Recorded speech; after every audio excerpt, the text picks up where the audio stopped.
আসসালামু আলাইকুম। আশা করি সবাই ভালো আছেন। আজকের ক্লাসটি হচ্ছে অনার্স তৃতীয় বর্ষের ডিফারেন্সিয়াল জিওমেট্রি এই সাবজেক্টটি নিয়ে। তো আজকের ক্লাসে আমরা করব অধ্যায় 2 স্পেসে বক্ররেখা। এই অধ্যায়ের একটি গুরুত্বপূর্ণ উপপাদ্য 1। তো বলা আছে একটি বক্ররেখার দুটি বিন্দুর মধ্যবর্তী চাপ দৈর্ঘ্য s equal integration U not থেকে ইউ পরম মান আর ভেক্টর ডট ডিইউ।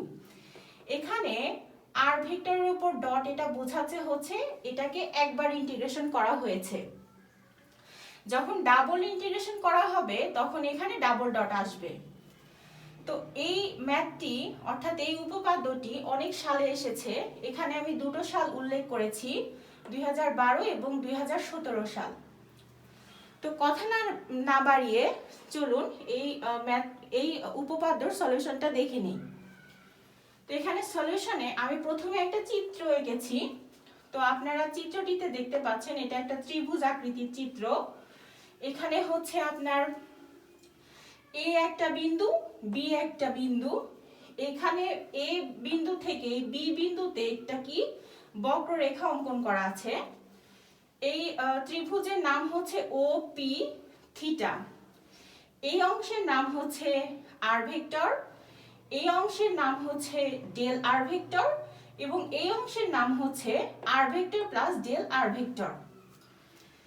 এখন এই বিন্দুর নাম হচ্ছে পি আর ভেক্টর, এটা হচ্ছে ও, আর এই বিন্দুর নাম হচ্ছে থিটা আর ভেক্টর প্লাস ডেল আর ভেক্টর। তো এরপরে আমরা লিখব, আশা করি এই চিত্রটা আপনারা হচ্ছে বুঝতে পেরেছেন। নেক্সটে আমরা এর সলিউশনটা দেখে নেই, প্রমাণ যেটা সেটা। আমরা জানি T vector equal D R vector divided by DS. তো এখানে টি ভেক্টরটা, ভেক্টর চিহ্ন আপনারা উপরেও দিতে পারেন, বইয়ের নিচে আছে বিধায় আমি নিচে দিয়েছি। এখানে আর ভেক্টরের মান কোনটা? যেখানে বলা আছে R vector equal X I vector plus Y J vector plus Z K vector. তো আর ভেক্টরের মানটা আমি সাইডে লিখে নিয়েছি। এখন এই আর ভেক্টরকে যদি আমরা এস এর সাপেক্ষে ডেরিভেটিভ করি তাহলে আসবে D R vector divided by DS equal dx divided by ds I vector plus dy divided by ds j vector plus dz divided by ds k vector।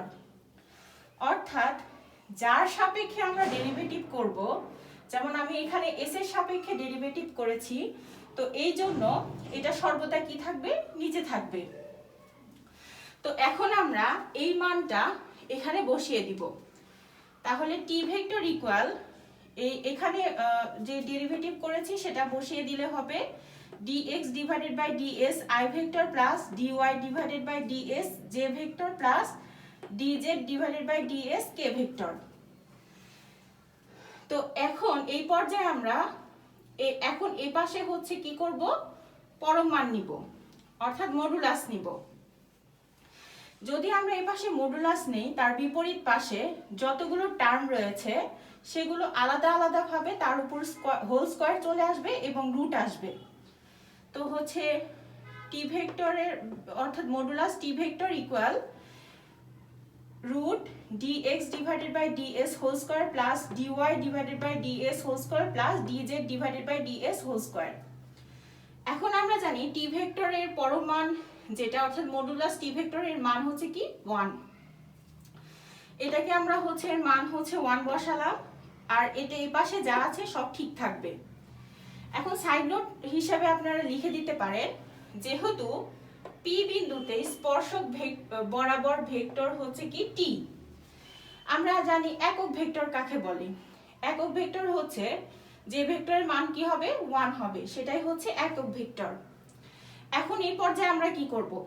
এখন আমরা এই পর্যায়ে এসে এই টোটাল টার্মটাকে বর্গ করব, অর্থাৎ ডান পাশে এবং বাম পাশে উভয় পক্ষে বর্গ করলে আসবে এবং আমরা কি করব? সাজিয়ে লিখব। তো এই টার্মটাকে আমরা এই পাশে নিয়ে আসব। তো এর উপর বর্গ করলে রুটটা উঠে যাবে, বাদ বাকি সব ঠিক থাকবে, ইকুয়াল হচ্ছে কি 1। তো সাইড নোট হিসেবে আপনারা লিখে দিতে পারেন বর্গ করে। আশা করি এই পর্যন্ত আপনারা বুঝতে পেরেছেন। এই পর্যায়ে আমরা ক্যালকুলেশনের সুবিধার্থে আমরা এটাকে এইভাবে লিখতে পারি dx divided by du whole square dot du divided by ds whole square। তো এই টার্মটা যদি আমরা এটাকে হোল স্কয়ার আলাদা করে দিই তাহলে কি আসবে, dx এর উপর স্কয়ার du স্কয়ার ডট হচ্ছে কি du স্কয়ার ডিভাইডেড বাই হচ্ছে ds স্কয়ার। এখন যদি আমরা এই du আর du কেটে দেই তাহলে আমাদের কি পূর্বের অবস্থায় ফিরে আসবে, অর্থাৎ dx whole square divided by হচ্ছে ds স্কয়ার, আমাদের পূর্বের লাইনে যেটা ছিল আর কি। তো আমি শুধুমাত্র ক্যালকুলেশনের সুবিধার্থে এইভাবে লিখেছি। তো সেম ওয়েতে dy যেটা আছে যে টার্মটা সেটাও আমি এভাবে লিখেছি dy divided by du whole square dot du divided by ds whole square plus dz divided by du whole square dot du divided by dz whole square equal কত 1। এখন আমরা এই টোটাল টার্ম থেকে du ডিভাইডেড বাই ds তার উপর whole square এটা হচ্ছে common নিব, কারণ প্রত্যেকটাতে দেখেন এই টার্মটা রয়েছে। তো এখন আমরা du divided by ds whole square এটা কমন নিয়েছি, আর বাদ বাকি যা থাকলো সেখানে এটা লিখে ইকুয়াল হচ্ছে 1। এখন এটা এই পাশে হচ্ছে কি এই টার্মের সাথে গুণ আকারে রয়েছে, এটাকে যদি আমি অপোজিটে নিয়ে যাই তাহলে এটা কি হবে, নিচে চলে যাবে আর ভাগ আকারে চলে আসবে। তো এটাকে যা আছে এটা ঠিক রাখলাম। এখন হচ্ছে এটা হচ্ছে উপরে আছে 1 আর এটা যেহেতু গুণ আকারে উপরে আছে এটা আসলে কি হবে, নিচে চলে যাবে। তো তারপরে হচ্ছে এই টোটালটাকে আমরা ঠিক রাখলাম, এখানে সেকেন্ড ব্র্যাকেট হবে। তো এই টোটালটাকে হচ্ছে আমরা ঠিক রাখলাম। আর এখন এটা যদি উল্টে যায় লব কি হবে, হরে চলে যাবে আর হর লবে চলে আসবে, তাহলে এই ds কি হবে উপরে চলে যাবে আর du নিচে চলে আসবে, তারপর হচ্ছে হোল স্কয়ার। তো আশা করি এই পর্যন্ত আপনারা সবাই বুঝতে পেরেছেন।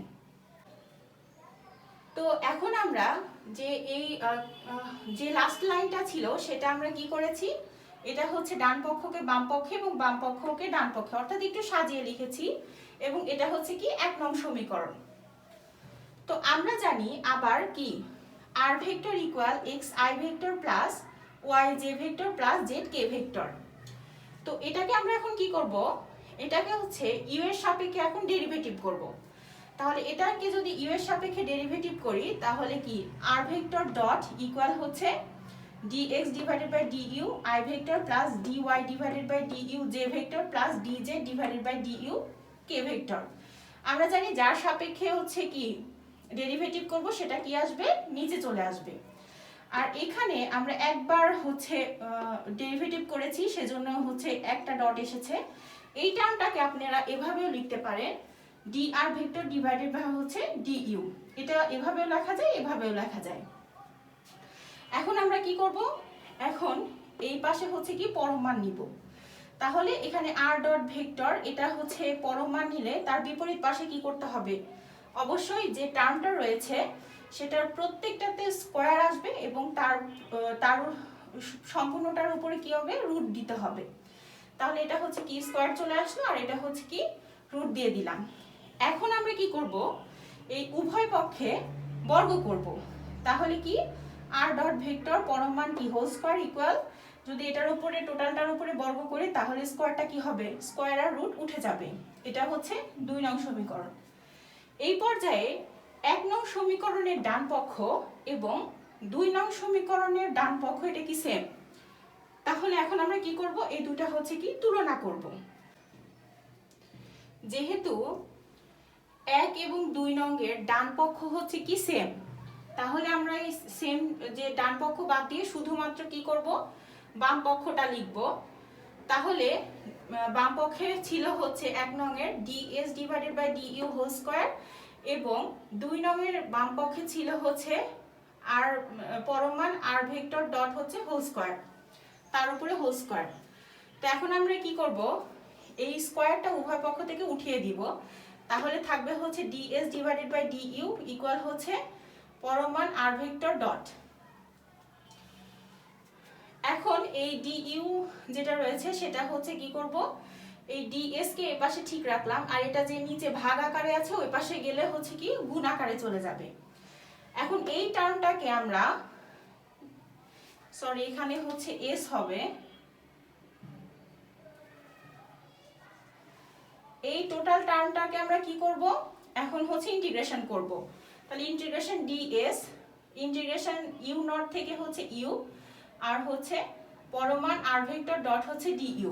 এখানে এটা আমরা কোথা থেকে পেলাম, প্রমাণে হচ্ছে কি দেওয়া আছে, লিমিট দেওয়া আছে হচ্ছে ইউ নট থেকে হচ্ছে ইউ। এখন সাইড নোট হিসেবে আমরা লিখে দিতে পারি ইউ এর সাপেক্ষে কি করলাম, সমাকলন করে পাই। এখন এটাকে ইন্টিগ্রেশন করলে কি আসবে, এস আসবে, ডিএস কে আসলে কি আসবে, ইন্টিগ্রেশন করলে এস ইকুয়াল এখানে যা আছে তাই। এটাই আমাদেরকে প্রমাণ করতে বলেছে।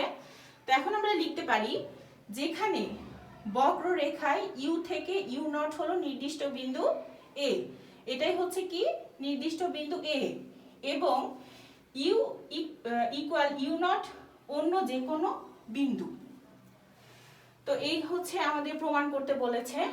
আশা করি আজকের ক্লাসটি আপনাদের ভালো লেগেছে, আর এই প্রমাণটি আপনারা খুব ভালোভাবে বুঝতে পেরেছেন। ধন্যবাদ সবাইকে।